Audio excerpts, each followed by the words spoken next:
Olá! Na atividade de hoje da disciplina NUT 612, Novas Tecnologias Aplicadas ao Processamento de Alimentos, nós vamos discutir sobre a ultravioleta de onda curta, ou UVC, ou também chamado simplesmente de ultravioleta, né?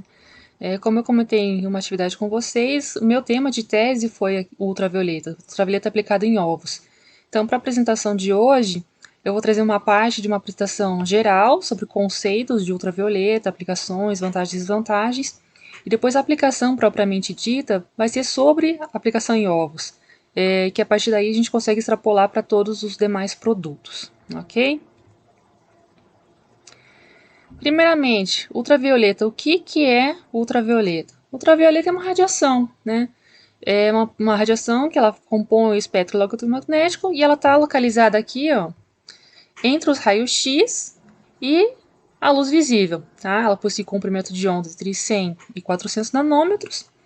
É uma radiação eletromagnética não ionizante, né? Diferente da radiação gama e outras radiações que são ionizantes. A ultravioleta não é ionizante. A gente tem fontes naturais de radiação ultravioleta, a principal delas é o Sol. Ela está envolvida em processos naturais da formação da camada de ozônio, de envelhecimento da pele também, né? Ela é cancerígena também, então é muito associada também à questão do sol, câncer de pele está associada à questão de produção de raios ultravioleta, de onda curta, principalmente, né? E também um agente promotor da produção de vitamina D. Um pouquinho do histórico, o ultravioleta ele foi descoberto, né? Se a gente pode falar que foi descoberto, que ele já existia, mas ele foi observado, né? Que existia alguns efeitos que ele possuía. Isso aconteceu em 1801, né? A partir daí o estudo sobre a luz ultravioleta foi se expandindo, as aplicações foram expandindo.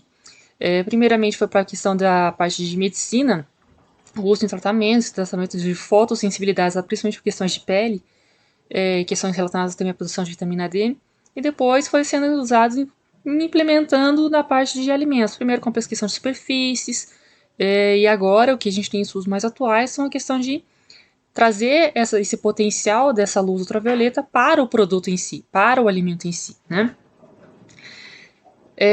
O ultravioleta ele tem várias faixas, né? Ele está entre 100 e 400 nanômetros, mas dentro dessa faixa nós temos várias subclasses. A gente tem o UV próximo, que seria de 380 até 200 nanômetros, que é o mais próximo da luz visível. O distante, o UV distante, que está entre 200 e 10 nanômetros, né? E o extremo, que seria de 1 até 31 nanômetros. Alguns produtos farmacêuticos, ali nas embalagens, já utilizam esses tipos de comprimentos de onda. A classificação que a gente mais utiliza na questão de tratamento ultravioleta aplicado a alimentos é essa outra classificação aqui que está à direita, onde a gente tem onda larga, que aí a gente tem a classificação em UVA, que está no comprimento de onda de 320 a 400 nanômetros, onda média, também UVB, de 280 a 320 nanômetros, e onda curta, que é o que nos interessa, que é o UVC, entre 200 e 280 nanômetros, né? Ainda assim, uma faixa de comprimento de onda bastante amplo, né? Quando a gente vê protetores solares, aqueles produtos cosméticos com UVA, UVB, o que ele está fazendo referência é a questão do ultravioleta, só que o comprimento de onda do UVA, onda larga, UVB, onda média. Então, o que nos interessa não é nem o UVA nem o UVB, nesse caso, para tratamento de alimentos, é o UVC, que está entre 200 e 280 nanômetros. Para fazer a geração da luz ultravioleta, a gente tem o Sol como fonte natural, mas a gente, em laboratório, em escalas piloto, em plantas industriais, a gente não pode depender do Sol para a geração dessa luz. Então a gente tem lâmpadas, né? Existem principalmente lâmpadas de mercúrio, de vapor de mercúrio, que tem revestimentos de quartzo ou de vidro, que são transparentes à luz ultravioleta, permitem a passagem da luz sem interferir no processo. E através de uma diferença de potencial que é gerado quando o elétron faz um salto quântico nas camadas de valência, a gente gera um campo eletromagnético. Isso gera a ionização do vapor de mercúrio, que está no interior dessas lâmpadas aqui, né? E aí a gente tem a produção da luz ultravioleta. Essas lâmpadas, elas têm uma vida útil média de 5.000 horas. Então, existem diferentes fornecedores, provedores de lâmpadas ultravioleta. Pode ser outro elemento que não seja mercúrio para fazer essa lâmpada. A gente tem cobalto, tem césio, tem outras também. A de mercúrio é a mais frequente utilizada, é menor custo também. Mas por causa dessa questão das horas, ela tem uma vida média de 5.000 horas, porque aí ela perde eficiência na geração da luz ultravioleta, e esse salto quântico aqui, ele perde força, né? Então a dose emitida pelaquela lâmpada, aquela radiância que ela emite, é diminuída. Então, para a gente fazer o cálculo da dose requerida, a quantidade de luz ser utilizada, e se a gente for converter em tempo, que a gente acaba querendo controlar o tratamento em função de tempo, aí a gente precisa acompanhar qual que é essa vida útil dessa lâmpada. Aqui, os comprimentos de onda, né, os tipos que nós temos, a variação do comprimento e a principal característica que a gente tem dessa região. O UVA, comprimento longo, 320 400 nanômetros.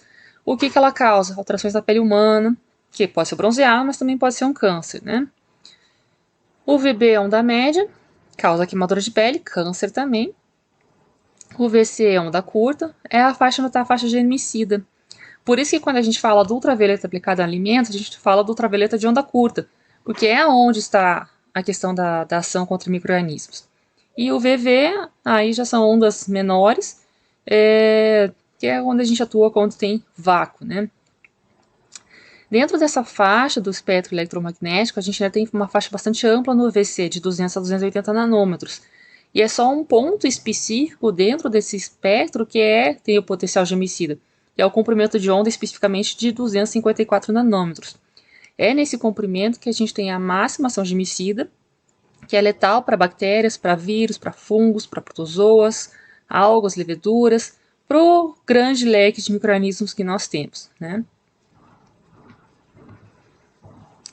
Então, a faixa germicida ela está em 254 nanômetros. Se for falar exatamente, é em 253,7 nanômetros, né? E os mecanismos que a gente tem de ação da luz ultravioleta para inativar micro-organismos são dois principais, ou para inativar micro-organismos ou para ação frente aos compostos nutricionais e outros compostos, a grande composição do nosso alimento. O primeiro deles é a ação fotoquímica, que é uma ação direta da luz ultravioleta em moléculas que são sensíveis à luz ultravioleta, que são fotossensíveis, e essa ação ela pode gerar subprodutos, pode ser subprodutos desejáveis ou indesejáveis, e isso daí cabe fazer o estudo, se é uma ação interessante ou não. E o outro mecanismo de ação é por fotossensibilização, que é quando a gente tem a transferência de energia de uma molécula que é sensível à luz ultravioleta para outra molécula que não era sensível, né? A inativação dos micro-organismos ela ocorre como resultado do dano fotoquímico causado aos ácidos nucleicos, né? O que acontece é o que está expresso aqui, desenhado, esquematizado nessas figuras. Aqui a gente tem uma hélice de DNA perfeita, e ali a gente tem a formação de dímeros entre bases nitrogenadas que vão impedir a replicação do DNA e, por consequência, o crescimento, multiplicação dos micro-organismos, né? Aqui a gente vê as bases nitrogenadas aqui se ligando dentro da mesma hélice, né? A gente tem a dupla hélice, aqui lá dentro da mesma hélice ela está fazendo essa ligação. Então, a gente causa um dano ao DNA, né? O que nós temos como esse resultado do dano fotoquímico, aqui a gente tem um esquema de uma célula que não foi exposta à luz ultravioleta. Uma célula se divide em duas células, que por consequência dividem outras duas, gerando então de uma, gerando duas, gerando quatro, um crescimento em PG, né, crescimento exponencial. E deste outro lado nós temos uma célula que foi exposta à luz ultravioleta, né? A gente tem então cross-linking aqui entre as bases nitrogenadas, e aí impedimento do crescimento e a morte celular. Um fator limitante que nós temos no mecanismo de ação do ultravioleta é a capacidade de penetração que ele tem, que é baixa, né? É um tratamento superficial, uma luz. Se essa luz não consegue atravessar a superfície na qual ela incide, então a gente tem só a ação superficial, né? Então ela deve ser aplicada diretamente no alvo, né, onde a gente quer que que deseja que essa inativação ocorra, ou essa ação ocorra. Por isso mesmo que ela é mais eficiente em bactérias que estão em suspensão, superfícies ou embalagens, que também são superfícies, né? Se a gente tiver partículas como pó, ela reduz a eficiência. E também as superfícies irregulares se a gente tem uma dificuldade na aplicação da luz ultravioleta. Ainda assim, a gente tem ação germicida, a gente tem mecanismos de fazer design de equipamentos para promover a exposição do alimento ou da fração que nós desejamos tratar frente a essa luz ultravioleta, e assim a gente tem a ação germicida efetiva. A gente tem uma escala de resistência dos micro-organismos frente à luz, que não é o mesmo tipo de comportamento que a gente tem no tratamento térmico. No tratamento térmico, a gente aumenta a temperatura, a gente aumenta o tempo de exposição, a gente tem a morte celular. Né? Basicamente, todos os micro-organismos têm esse tipo de comportamento. Já na questão da luz ultravioleta ou de outras tecnologias emergentes, vai depender do impacto que essa tecnologia causa no micro-organismo específico.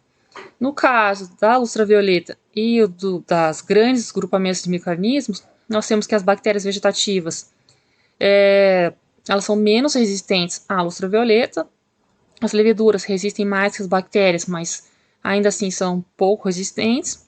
Esporos bacterianos já têm uma resistência intermediária. Aqui é uma coisa interessante que a gente consegue inativar alguns esporos. Depois os fungos são um pouco mais resistentes, e os que são mais resistentes de todos frente à luz ultravioleta são os vírus.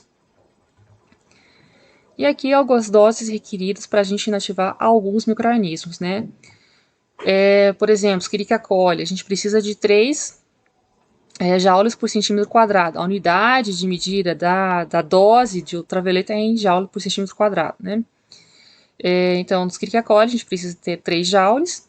E para a gente inativar 2 logs, a dose que não é linear. Então, a gente não precisaria de 6, a gente precisaria de 6,6 joules por centímetro quadrado para inativar a Escherichia coli.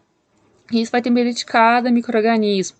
Alguns são bastante resistentes, aqui a gente tem bacilos subtilis, os esporos, que a gente precisa de 12 joules por centímetro quadrado. Outros já são menos resistentes, como a de Legionella pneumofila, a gente tem uma necessidade de 0,9 e assim por diante. Né? Aqui no caso de um micro-organismo extremamente importante para alimentos, Salmonella enteritis, a gente precisa de 4 joules por centímetro quadrado, a gente vai um log, 7,6 para 2 logs. Né? A demanda pelo uso da luz ultravioleta, ela decorre da demanda dos consumidores por produtos que sejam mais naturais, com menos impactos ou geração de subprodutos que são ocasionados pelos tratamentos térmicos clássicos. Então é um processo que é interessante. Existe uma certa resistência ao consumidor por ser uma radiação que se confunde um pouco com radiação ionizante, se confunde um pouco com a questão de geração de produtos tóxicos, né? Então, essa questão de conceituação, o consumidor ainda não tem muito claro, mas não é uma radiação ionizante, não gera produtos tóxicos, e a gente atende a demanda por produtos mais naturais.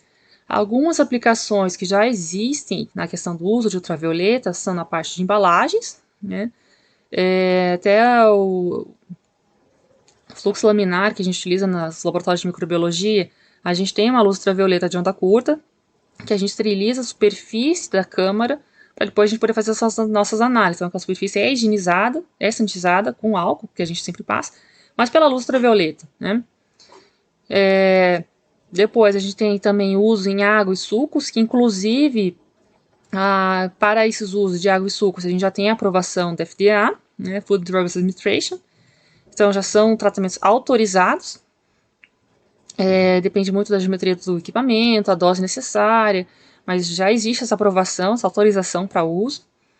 Alguns outros estudos também são sobre o leite, uso em leite, e sobre outras superfícies de contato, né, principalmente embalagens. Como eu comentei no começo, a ultravioleta a gente não mede em tempo, a gente mede em dose, né, dose que pode ser em joule por metro quadrado ou joule por centímetro quadrado, sempre uma unidade de energia por uma unidade de superfície, né? Geralmente essa unidade de tempo, de dose, converte a partir da irradiância, né? A irradiância, por tempo, a gente tem a dose, né? Então, a gente acaba também utilizando a questão de tempo para a questão da irradiância da lâmpada, transformar isso daí em dose, né? A determinação da dose, a gente tem vários métodos, né? Um dos principais é o método biodosimétrico, onde a gente tem dosímetros. Aqui a gente tem um desenho de um dosímetro, que ele muda de cor de acordo com a dose que foi aplicada. A dose, então, em unidade de joule por metro quadrado, ela é o resultado da intensidade da irradiância multiplicada por tempo de irradiação. Então, daí a gente tem o resultado final em joules por metro quadrado. Aqui a gente tem um túnel de irradiação de alimentos por ultravioleta, onde a gente tem o tratamento superficial, né? Esse aqui já é uma aplicação interessante. Pelo design do equipamento, a gente consegue expor todas as frações do alimento, que aqui é uma esteira agitadora, né? Ela tem a agitação embaixo. Algumas vantagens e desvantagens. O ultravioleta é um processo seco e a frio, né? Não gera processos térmicos. Ele é um processo relativamente barato. O custo da lâmpada, dependendo da lâmpada, a gente tem lâmpadas por R$100, R$200, R$300. Precisa de um reator para fazer a geração da energia. Não sei os custos. Dependendo do design do processo, a gente não sabe os custos, a gente tem que fazer todo um desenho específico para cada processo, mas o custo da lâmpada em si é bastante baixo. Não provoca alterações sensoriais, então o sabor do alimento perceptível pelo consumidor é parecido com o sabor do alimento não tratado, né? Sem radioatividade residual, não gera subprodutos, não tem resíduos químicos, já que a gente não utiliza nenhum produto químico neste tratamento, mas a gente tem a desvantagem do baixo grau de penetração, né? E não pode conter partículas sólidas. As partículas sólidas são opacas à luz ultravioleta e impedem a penetração dessa luz nas outras frações do alimento, né? E ela pode interferir com outras microbiotas, outras microfloras também. Aqui eu faço um paralelo, que eu fiz as vantagens e desvantagens, e a partir daqui eu começo a falar em advantages and limitations, né? A partir de agora, toda a parte da discussão sobre ultravioleta vai estar em inglês, porque eu trouxe resultados de artigos, resultados de outros trabalhos que originalmente estavam em inglês. Então eu preferi não fazer a tradução, então as informações dos slides vão estar em inglês, né? Pontos positivos, então ela é nativa a patogênicos, é um tratamento a frio, fácil manuseio, simplesmente um relé on-off, a gente consegue controlar essa lâmpada ultravioleta, né? Tem baixos custos de manutenção, baixo consumo de energia. O consumo de uma lâmpada de ultravioleta é o mesmo de uma lâmpada fluorescente doméstica. Não precisa de compostos químicos, não tem resíduos, não causa impactos no meio ambiente. Que é outra questão bastante importante também para o consumidor e para o mundo é não ter impactos. A gente ser o menos poluente possível, né? E o grande aspecto negativo é a baixa penetração que a gente tem dessa luz, né? A gente só consegue ter a penetração de alguns milímetros, dependendo da densidade óptica que a gente tem do nosso alimento. Então, a grande limitação é que a eficiência do tratamento está limitada à densidade óptica do produto. Que estudos que nós já temos sobre o uso de UVC, né? Aqui a gente tem todo esse leque de estudos que já foi feito acerca dessa tecnologia. Na questão da microbiologia, já foi feito estudos sobre micro-organismos inoculados, fazendo cinéticas, né? Sobre microbiota intrínseca do alimento, vida útil, estudos de vida útil. A parte físico-química das análises, a gente tem transmitância e absorvância, são parâmetros básicos para avaliação da penetrabilidade da luz ultravioleta. pH também, outra característica básica do alimento, cor, a parte de microscopia também, efeitos em proteínas, efeitos em lipídios, para a gente ter os efeitos dos macronutrientes, né? Também as propriedades reológicas que nós temos, também está muito vinculado à questão da proteína, a turbidez do produto, questão de cinzas para ver se tem alteração em minerais, conteúdo de água, também DSC com outros estudos de proteínas, e estudos bastante interessantes também, que são a questão das propriedades funcionais, se a gente preserva a questão das propriedades funcionais deste alimento ou não quando a gente aplica a luz ultravioleta. De interesse na questão nutricional, já foram feitos estudos na questão de minerais, não foi coberto todo o leque dos minerais, mas a gente sabe que a questão da cinza sendo preservada, provavelmente todos os leques de minerais será preservado também. Tem estudos com carotenoides e estudos com vitaminas. Então o leque de vitaminas também não é completo, são 5 vitaminas que foram estudadas, ainda falta bastante coisa a agregar nessa questão das vitaminas. Ensaios também foram feitos de citogenotoxicidade, para justamente verificar se havia a produção de algum elemento, algum composto que poderia ser tóxico decorrente do tratamento com esta luz. E uma parte interessante também é a questão do estudo sensorial. Testes de diferença para ver se o consumidor era capacitado para indicar qual era o tratamento ultravioleta frente a outros tratamentos, e teste de preferência. Se houvesse diferença, qual dos tratamentos o consumidor entenderia-se como sendo mais interessante, mais palatável, né? Esses estudos, eles têm estudos feitos em vários tipos de equipamentos diferentes, né? A gente tem equipamentos em escala laboratorial, que é um equipamento desenvolvido pelo IATA, Instituto de Agroquímica e Tecnologia de Alimentos, localizado em Valência, na Espanha. Outro reator, também em escala laboratorial, com 4 lâmpadas, o primeiro equipamento tinha uma lâmpada só. Outro estudo com o Vivatec Lab Reactor, que é um protótipo já para uso comercial, e depois uma tentativa de escalado com um equipamento que se chama MRI 2010, que é do Max Rubner Instituto, que está localizado na Alemanha. Quais resultados a gente possui com cada um desse tipo de aparato, né? O mais básico deles é o IATA, né, o Bench Scale. A gente tem estudos de microbiologia, propriedades físico-químicas básicas, efeitos em lipídios, parte sensorial, propriedades funcionais, a parte de reologia. Esse outro equipamento com 4 lâmpadas, ele foi um equipamento que foi feito por testes de microbiologia, mas ele se mostrou não interessante pela questão do bombeamento, como era feito no interior do equipamento, então não se tornou um equipamento usável para os estudos e para o seguimento do trabalho, né? Depois tem o Vivatec, que daí já tem outros resultados. Microbiologia sempre tem que ser feito, né, para garantir que a gente tenha a segurança deste produto, a segurança do consumidor. Tem estudos de físico-química, propriedades básicas. Aqui já entra a questão das propriedades, das características nutricionais.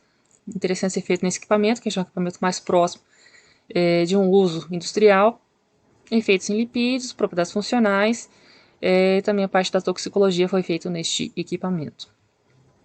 E o escalado, sempre o escalado é a última linha de processo antes de uma aplicação industrial, então aqui tem estudos de microbiologia. Então a gente tem bastantes estudos muito amplos, abrangendo várias vertentes da parte que nos interessa do uso de alimentos, né, que é a parte microbiológica, a segurança está assegurada, e depois nós temos estudos de parte nutricional, parte sensorial e outros estudos complementares ainda. Sobre os equipamentos, este é o equipamento mais básico, né? Tem um esquema interior, é basicamente uma lâmpada de vapor de mercúrio, uma lâmpada que está com o poder de emissão de 254 nanômetros com potência de 9 watts. É uma alimentação feita estática, né? O alimento é carregado, usa-se também agitadores magnéticos para fazer a homogeneização do produto. E aqui uma lâmpada, ele é inteiramente pintado de preto para evitar reflectâncias não contabilizadas. A aparência externa deste equipamento é essa, é uma câmara, uma caixa basicamente. Mas os estudos já são bastante interessantes. Este equipamento nós possuímos na UFJM, algo muito parecido, não com a carcaça metálica, como uma carcaça de madeira, de MDF, que também a gente faz os mesmos tipos de estudo, né? Neste equipamento, a gente sempre tenta deixar as amostras o mais próximo possível das lâmpadas, e quanto mais próximo, maior a irradiância, então maior a dose que nós temos. E assim a gente reduz tempo de exposição. Então, nesse caso, o mais próximo que nós conseguimos chegar da lâmpada, de distância amostra-lâmpada, é de 10 centímetros, pela questão que também tem que ter habilidade, possibilidade do manipulador colocar a mão ali dentro, colocar as amostras e fazer esse manuseio. E aí tempos de tratamento são bastante largos, são muito longos, até 1 hora para a gente ter o resultado esperado, né? Este outro equipamento é o Lab Reactor UV Vatec, é um equipamento comercial. Já é uma melhoria que nós temos dos equipamentos com luz ultravioleta, né? Ele também, da mesma forma que o equipamento anterior, ele tem uma única lâmpada, 244 nanometros de 9 watts. Aqui a alimentação já é dinâmica. A gente tem uma bomba peristáltica que faz a alimentação e o bombeamento das amostras. Aqui dentro, nessa parte aqui interna, que a gente está com a lâmpada ultravioleta, né? Para a gente fazer o tratamento, a gente consegue controlar fluxo, né? O fluxo a gente consegue também controlar ciclos, né? Quantas vezes a amostra passa por dentro dessa cavidade interna. Então, quanto mais ciclos, maior a dose que a gente tem aplicado. A velocidade, digamos assim, né? Que é o fluxo que a gente tem de movimentação dessa amostra, vai variar do tipo de amostra. No caso da clara de ovo, né? Que estudos foram feitos em ovos, a gente tem uma velocidade de 14,5 litros por hora. Ovo inteiro 9,5 litros por hora e gema de ovo 2,5 litros por hora. Essa diferença que nós temos entre os fluxos se deve principalmente à viscosidade que nós temos do produto. Quanto mais viscoso, mais difícil se torna fazer esse bombeamento. Então, mais lento é esse fluxo dentro da cavidade, né? Também é interessante controlar essa velocidade, esse fluxo, não ser tão rápido, porque quanto maior tem a exposição, maior a incidência de luz e maior a gente tem a dose final. E também pela questão de não alterar propriedades funcionais do alimento, principalmente no caso da clara de ovo, que nós temos propriedades espumantes e é um produto rico em proteína. Então, se nós fazemos velocidade, a gente está fazendo quase uma espuma, se nós estamos incrementando muito a velocidade, né? E o último equipamento é o MAI 2010. Ele é bastante parecido com o anterior, tem uma cavidade com uma lâmpada, só que a diferença é que nós temos uma lâmpada de 30 watts, em vez de uma lâmpada de 9 watts. Da mesma forma que o anterior, a gente tem o controle da dose, controlando o número de ciclos e controlando o fluxo, né? Nesse equipamento, a velocidade, o objetivo dele é fazer um escalar, então o fluxo de tratamento dele, a velocidade de tratamento dele tem que ser maior. Então, a gente já conseguiu atingir, neste caso aqui, 20 litros por hora, né, realizando até 10 passes internos para atingir a dose requerida. Já é o dobro da velocidade que nós atingimos no equipamento anterior, mas ainda está longe de ser um escalado para uso industrial. E é esse tipo de estudos que a indústria está fazendo agora, os laboratórios de pesquisa em parceria com indústrias, para fazer essa transferência de tecnologia, que após a tecnologia ser desenvolvida, é interessante que ela seja transferida para aplicação no setor produtivo, né? Primeira parte dos resultados que nós temos observado é a questão da microbiologia, né? Sempre o primeiro item é interessante saber se esse tratamento é efetivo contra micro-organismos, se a gente vai ter um alimento seguro e com a vida útil estendida, né? Vida de prateleira mais longa. Esses estudos eles foram feitos em clara de ovo, inoculando micro-organismos na clara e depois fazendo a exposição à luz ultravioleta. Esses primeiros resultados são condizentes com a parte do reator ultravioleta de uma lâmpada de o mais simples, né? Aqui a gente tem os resultados para salmonella enterititis, né? São quatro tipos de tratamento, variando a espessura do líquido exposto, que daí a gente tem a questão da penetrabilidade, e também fazendo estudos em estado dinâmico e estado dinâmico, né? Estado estático e dinâmico. O que a gente observa que o melhor tratamento, a melhor taxa de redução foi com os tratamentos com menor espessura e tratamentos dinâmicos, né, que é essa linha inferior, né?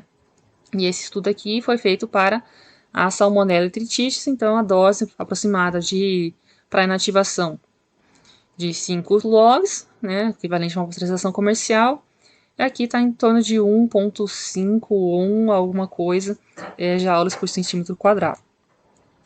Tem esses mesmos estudos feitos para outros micro-organismos, aqui tem para Escherichia coli, para Staphylococcus aureus, e aqui embaixo para Listeria. O que a gente observa?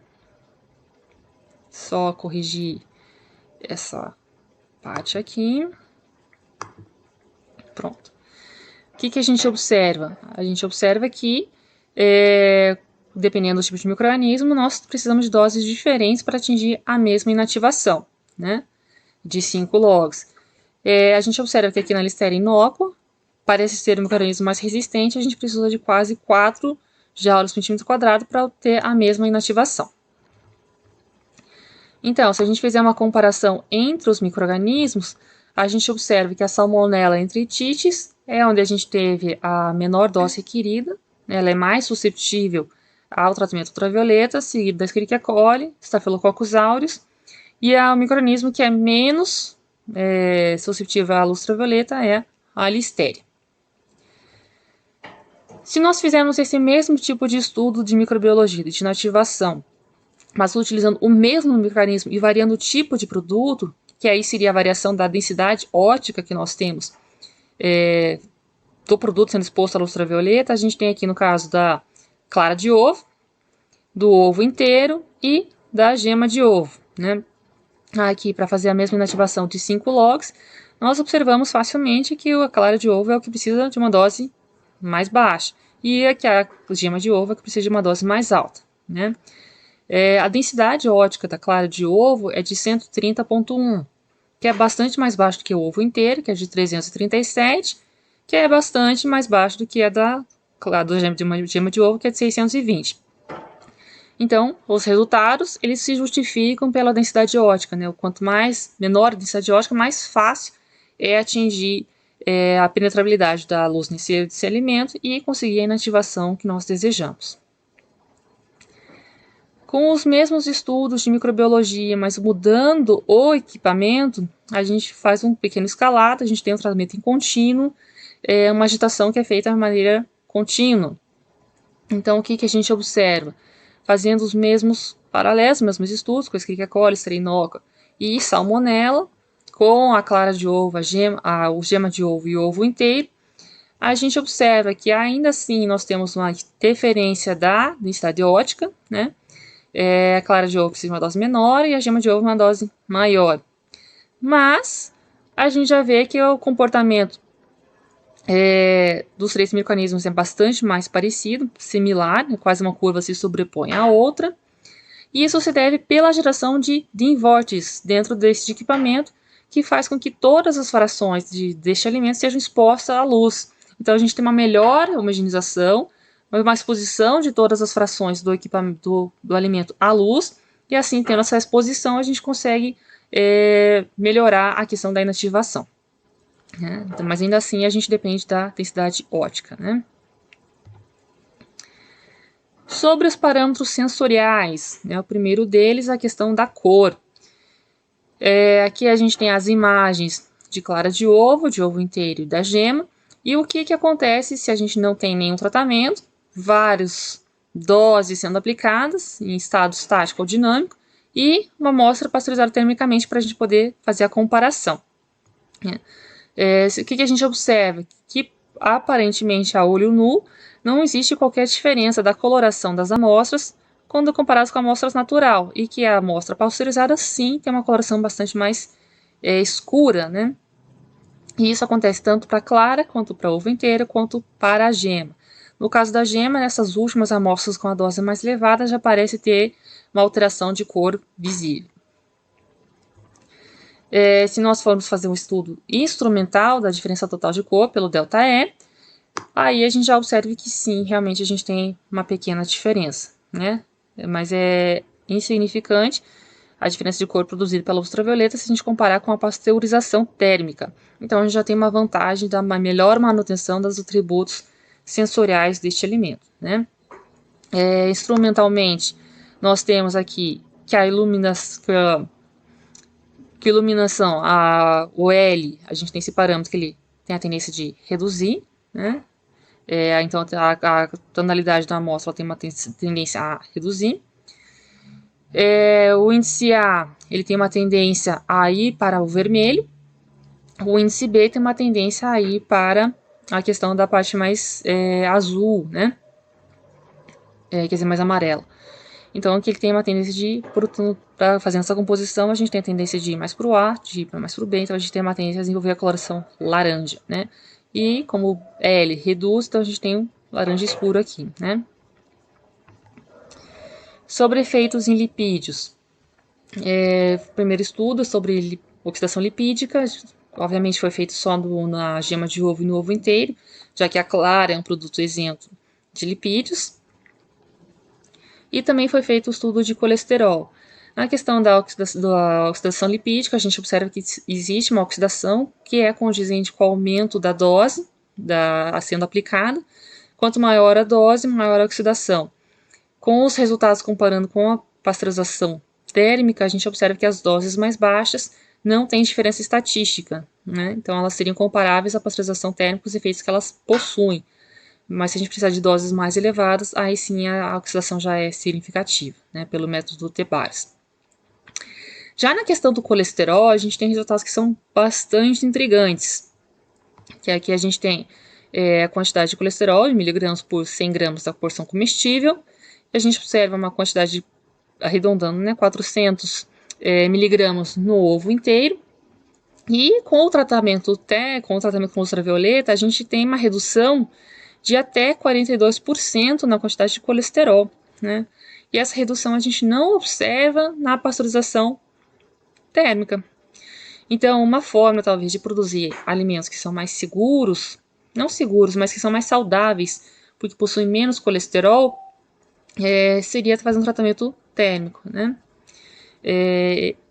Tratamento térmico não, tratamento com luz ultravioleta. Então, a luz ultravioleta se mostrou como um tratamento, uma tecnologia que é promotora da peroxidação lipídica. Então, a gente tem alteração das cadeias insaturadas dos ácidos graxos, né, e a gente tem, então, a redução deste colesterol. Sobre efeitos em proteínas, a gente tem aqui as doses sendo aplicadas e aqui as proteínas, com proteína total, né, em miligramas por ml do líquido, né. Fez os efeitos para as 3 frações de ovo inteiro, clara de ovo e gema de ovo. E os estudos mostram o mesmo padrão de resultados, que quando a gente aumenta as doses, a gente reduz o total de proteínas. O que está acontecendo é que a gente está aumentando a oxidação proteica e diminuindo a proteína solúvel, né. Então, se for fazer um estudo de oxidação proteica, a gente observa que a gente mantém a quantidade de proteína, de grupos sulfidrilas que estão na superfície, eles mantêm praticamente estável, e a gente reduz a quantidade de buried grupo sulfidril, né? Então, ele está convertendo grupos sulfidril que estavam escondidos em grupos que estão na superfície, e os que estão na superfície estão oxidando, se perdendo, né? Outro estudo em proteína, a gente tem a eletroforese que foi feita, e a gente observa que a gente não tem alteração no padrão de migração das proteínas, então o tamanho das cadeias aqui na primácia estável, né? Aqui a gente tem os indicadores, aqui a gente tem as amostras não tratadas, com o tratamento ultravioleta em dinâmico e com o tratamento ultravioleta em estático, e aqui uma amostra tratada termicamente.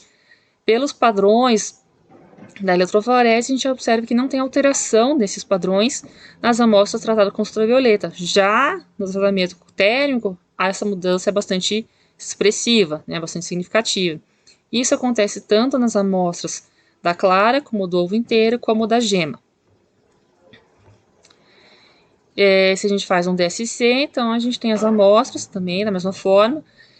Os padrões onde a gente tem desnaturação de alguma proteína, a temperatura, né, onde a gente tem essa desnaturação, a gente observa que as amostras controle, as amostras tratadas com ultravioleta em estático, as amostras tratadas com ultravioleta em dinâmico, elas possuem o mesmo padrão de desnaturação. Então, quando chega na temperatura de 55, 56 graus, a gente tem um dos picos, nas 75, 80 aproximadamente, a gente tem outra vertente, né?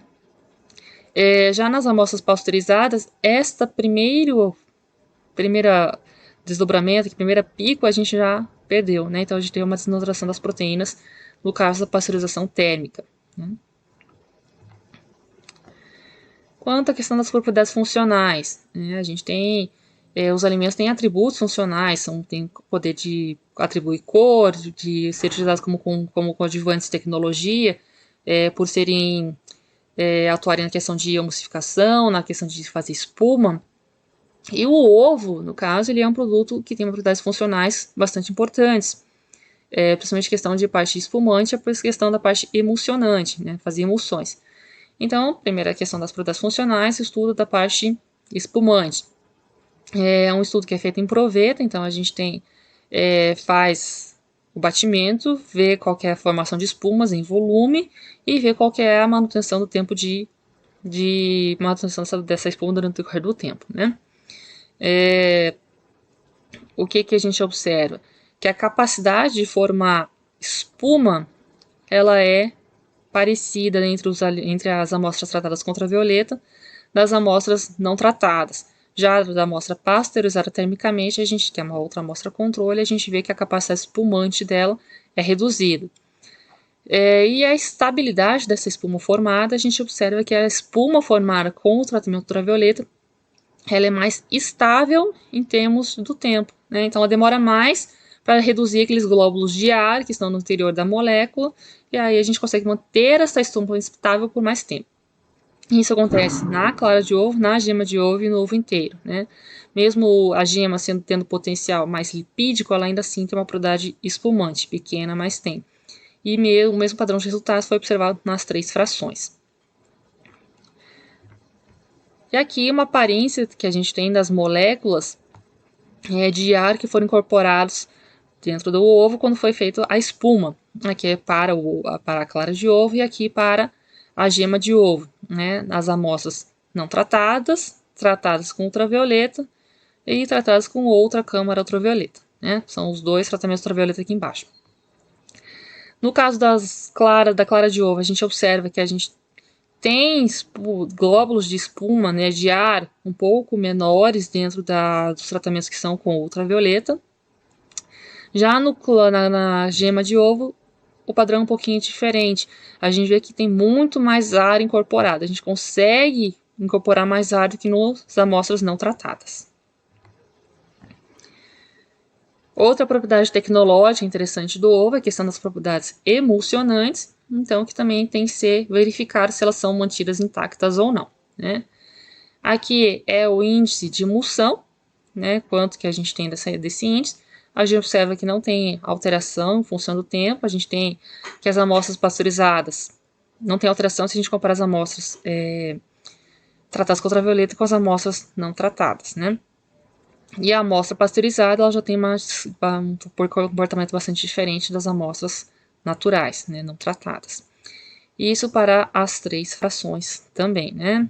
Clara, ovo inteiro e gema. Se a gente for ver a capacidade de emulsão, que é quanto de gordura a gente consegue formar por grama de óleo, né, por de proteína, e também a estabilidade da emulsão, a gente verifica que as amostras tratadas com luz ultravioleta, a gente tem uma capacidade de emulsão um pouco maior, né, enquanto que a da amostra pasteurizada termicamente, ela se reduz ligeiramente. E a estabilidade dessa emulsão também é melhorada. Então, a gente tem uma amostra controle, que é a estabilidade da emulsão de 73%. Nas amostras tratadas com ultravioleta, essa capacidade de emulsão já, né, essa estabilidade da emulsão já sobe para 80%, 85%, 90%. E na amostra pasteurizada termicamente, ela se mantém muito próxima da amostra controle. Parte de vitaminas, falando da questão nutricional agora. Foram feitos estudos com a parte de vitaminas e com a parte de minerais. Na questão dos minerais, se verificou que não há alteração, então a quantidade de minerais permanece a mesma das amostras naturais, sem tratamento, e das amostras pasteurizadas termicamente, né? Então, elas não são sensíveis à luz ultravioleta. Na parte das vitaminas, foi feito estudo com a vitamina C, a vitamina B5, a vitamina B2, também vitamina A e vitamina E, zeaxantina, que são carotenoides. As 3 primeiras vitaminas, né, o ácido ascórbico, ácido pantotênico e riboflavina, são solúveis em água, e o retinol, tocoferol e os carotenoides são solúveis em gordura, são lipossolúveis. foram feitos estudos nas dois tipos de dispersão das vitaminas para ver a questão do efeito que nós temos, já que nós temos oxidação lipídica e oxidação proteica, para ver o efeito em função do tipo de dispersão, principalmente nos que são solúveis em lipídio pela questão da oxidação lipídica, né? A riboflavina ela permaneceu estável, né, em aproximadamente 1,4 microgramas por grama na clara de ovo, 16 microgramas para ovo inteiro e 37 para a gema de ovo. O tocoferol, né, e o ácido pantotênico também se mantiveram estáveis nos seus valores próximos aos valores da amostra não tratada. Já a questão do ácido ascórbico, que é esse primeiro aqui, né? O ácido ascórbico que está aqui, a gente viu que sim, tem um decréscimo, né? A gente tem uma redução da quantidade de ácido ascórbico conforme a gente incrementa a dose, né? Doses mais baixas possuem pouco efeito, mas as doses mais altas do tratamento já reduzem a quantidade de vitamina C. Essa outra aqui, essa aqui da quantidade de retinol, que é a vitamina A, mesma coisa, conforme a gente incrementa a dose, a gente tem uma redução da parte do retinol, né? Já dos carotenoides, de novo, a gente aumenta a dose, a gente reduz a quantidade que a gente tem desses carotenoides. Então, esses resultados estão indicando que as vitaminas são suscetíveis ao tratamento ultravioleta, as que são fotossensíveis vão ser reduzidas. A redução delas vai ser linear em função da quantidade do aumento da dose. Quanto maior a dose, maior a redução que a gente vai ter desses compostos. E provavelmente nesse caso nós precisaremos de auxílio de um outro aditivo, que seria talvez um agente antioxidante, para manter estável esses vitaminas que nós desejamos preservar, mas que podem ser perdidas nesse tratamento, né? Outra solução seria fazer o tratamento, ter a perda dessas vitaminas e fazer o adicionar posteriormente ao processo, né? Isso vai depender de qual que é o uso que nós queremos dar para esse alimento, qual que é a via de consumo, se o apelo dele é em função dessas vitaminas. Se for, a gente precisa ter esses antioxidantes sendo aplicados ou essas vitaminas, né? O consumidor, ele sempre se preocupa muito com a questão da toxicologia, né? Principalmente a questão das novas tecnologias, a gente tem uma preocupação bastante grande em que a tecnologia produza os resultados que nós desejamos, então que a gente tenha tratamentos que vão inativar micro-organismos, mas é que ao mesmo tempo a gente não promova nenhum dano que a gente já não promove quando a gente tem tratamentos térmicos, por exemplo, efeitos tóxicos, né?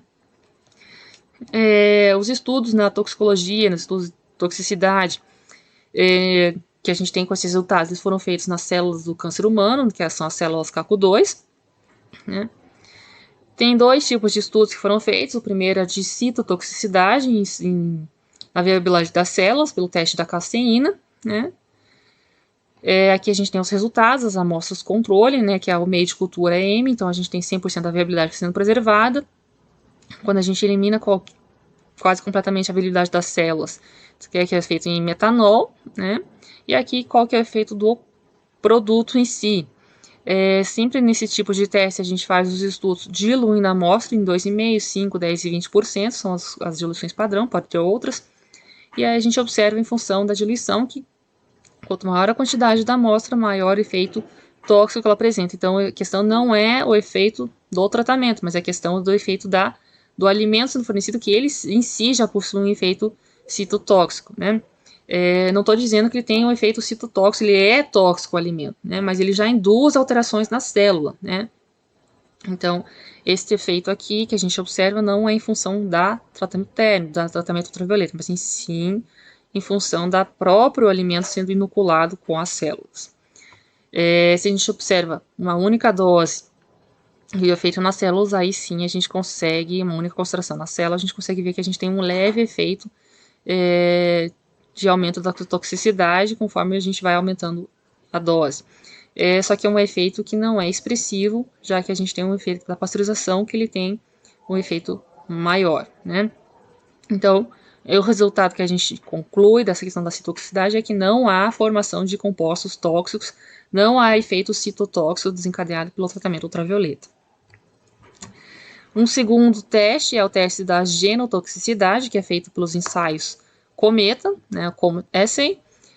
onde a gente mede a célula e a formação de uma cauda, né? Nesse caso aqui a gente tem uma célula que não tem cauda formada, neste outro a gente tem uma cauda intensa, né? A célula até quase foi desnaturada, e aqui a gente tem uma cauda pequena, né? Um pontinho ali, né?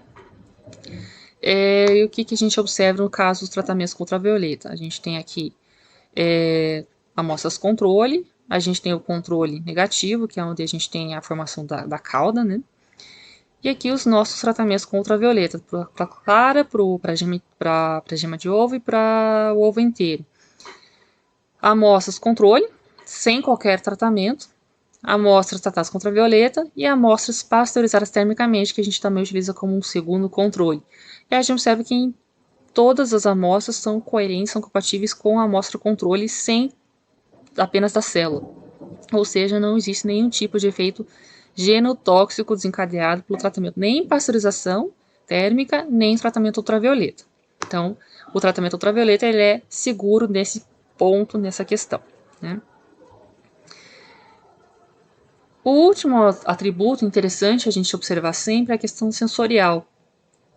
O porquê que a gente come? A gente come porque a gente tem que nutrir nosso organismo, a gente quer que o alimento seja seguro para não se encadear em uma doença, uma infecção, ou nenhuma dor de barriga qualquer, mas também ele tem que ser gostoso, né? Então, se a gente tem um tratamento que ele é efetivo, reduz contaminação, mantém paciência nutricional, mas se ele não for gostoso, a gente ainda assim não vai consumir. Então, a gente tem a questão dos estudos sensoriais que também são importantes serem feitos. Aqui a gente tem foram feitos 6 estudos sensoriais, na verdade, com os produtos não incluídos em nenhuma matriz, né, na forma deles crus, e depois deles cozidos apenas, e depois colocados em uma preparação, né. Aqui a gente tem o aspecto das amostras, quando a gente insere o produto tratado com ultravioleta dentro de uma matriz. No caso da maionese, a aparência das amostras com controles, quando o ovo é utilizado sem nenhum tratamento, quando a amostra é utilizada é pasteurizada e quando a amostra foi tratada com ultravioleta. Depois nós temos amostras de pudim, né, que também é uma matriz que vai bastante ovos, né? E por último a questão de uma formulação um pouquinho diferente, que é do bolo, né? A questão do bolo é interessante pela questão da maciez que nós temos do produto, da textura que nós temos do produto. Então, foi um estudo bastante completo. E os resultados mostram, né, que é uma escala hedônica de aceitação de 9 pontos, que os produtos tratados com ultravioleta têm uma aceitação levemente superior do que as amostras não tratadas do que as amostras tratadas termicamente, né? Sendo que as menores notas foram atribuídas para as amostras tratadas termicamente.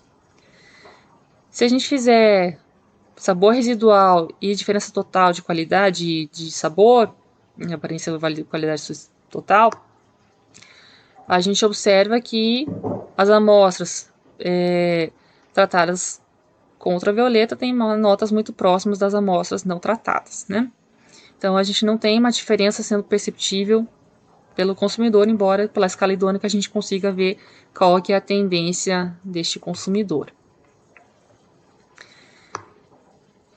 Depois, a gente garantiu que o nosso produto é gostoso, que ele é nutricionalmente interessante e que ele é seguro microbiologicamente. Mas também então a gente tem que ver qual que é a vida de prateleira, se a gente consegue manter esse produto com essa mesma qualidade do produto recém-tratado em função do tempo, né? Foram feitos então estudos de armazenamento com vida útil, né?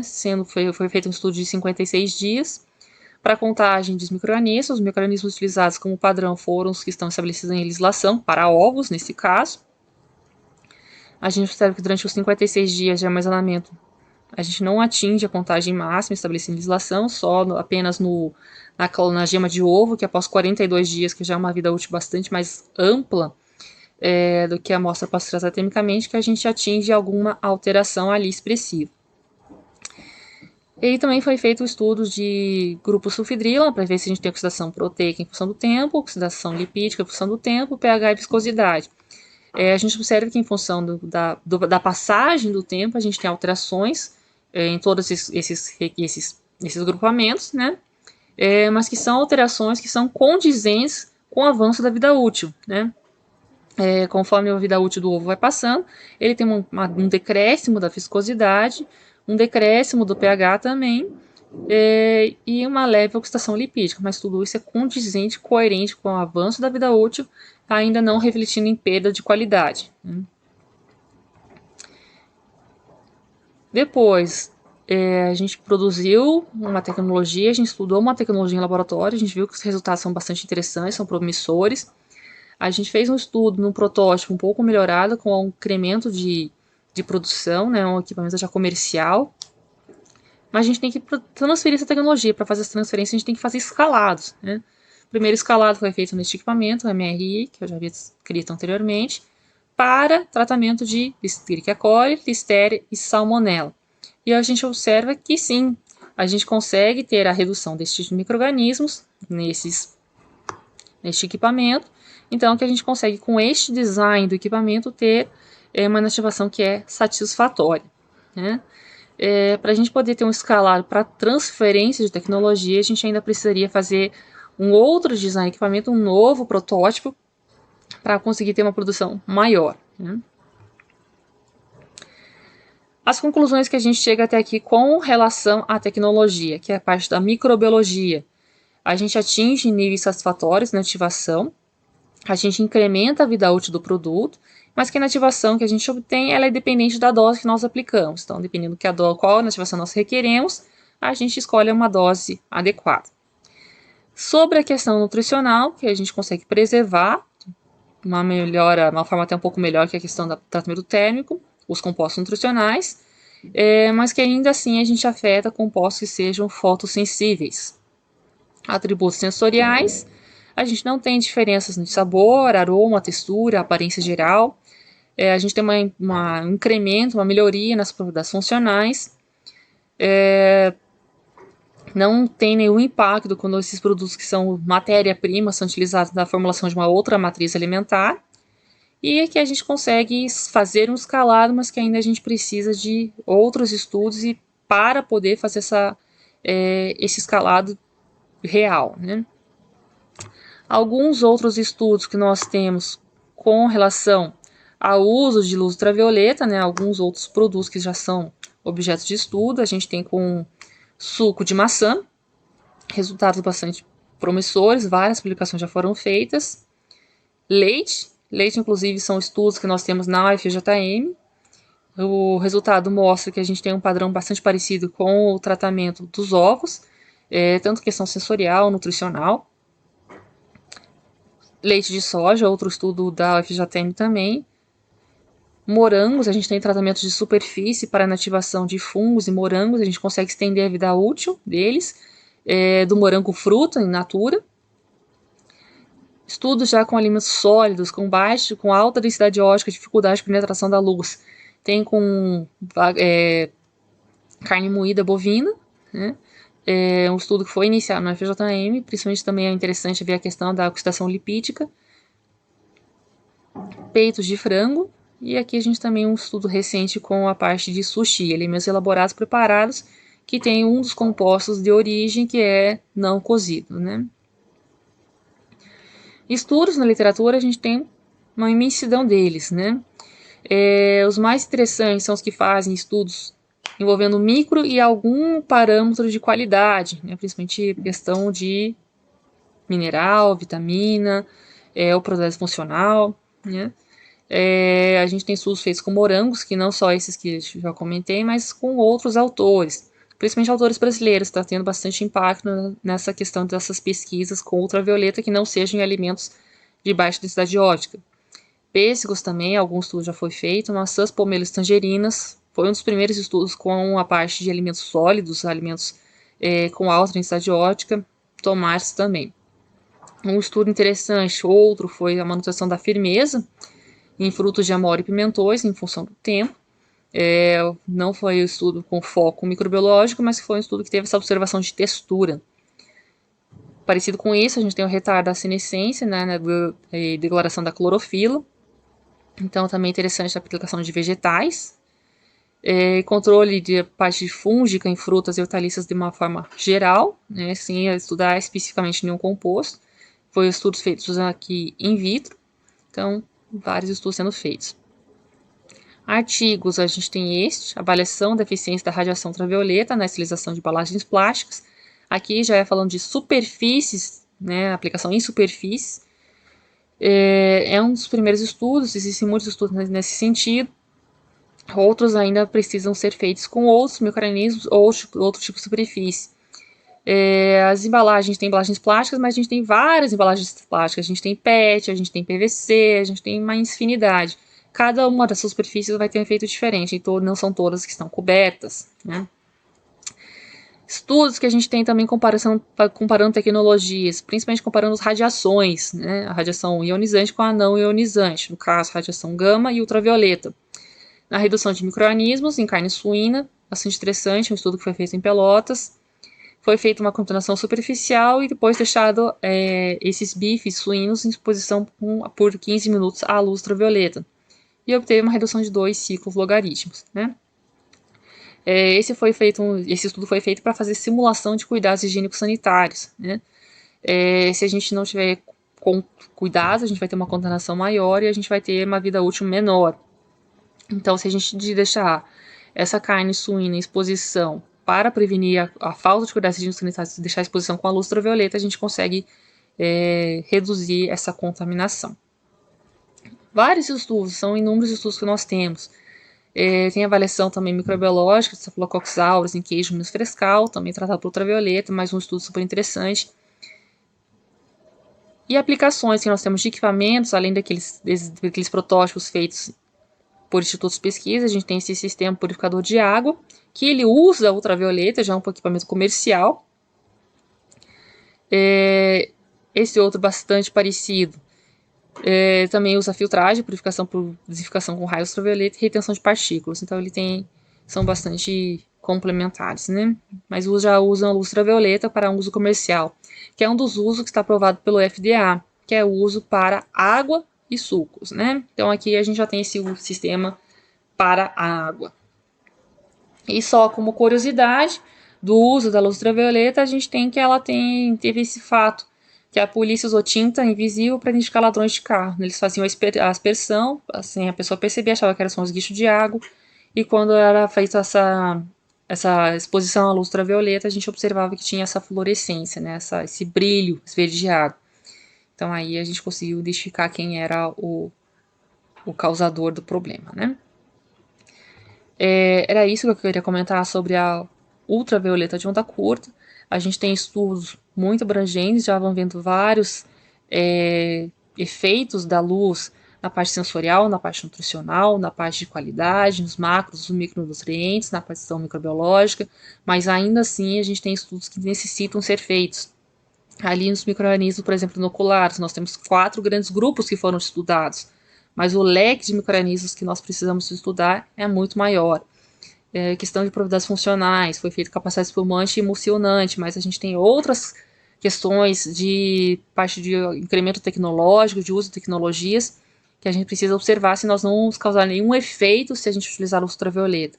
Que o comportamento de um produto frente à temperatura é diferente do comportamento do produto frente à luz. Produtos termossensíveis não são os mesmos que são fotossensíveis. Então a gente precisa fazer os estudos por separado. Mas a tecnologia mostrou ser uma tecnologia promissora, mostrou ser uma tecnologia interessante e que ela já tem aprovação para alguns produtos, provavelmente acabe na sequência tendo aprovação para um leque mais amplo de produtos alimentares, né? É um produto bastante interessante que eu recomendo que seja feita o estudo completo dele.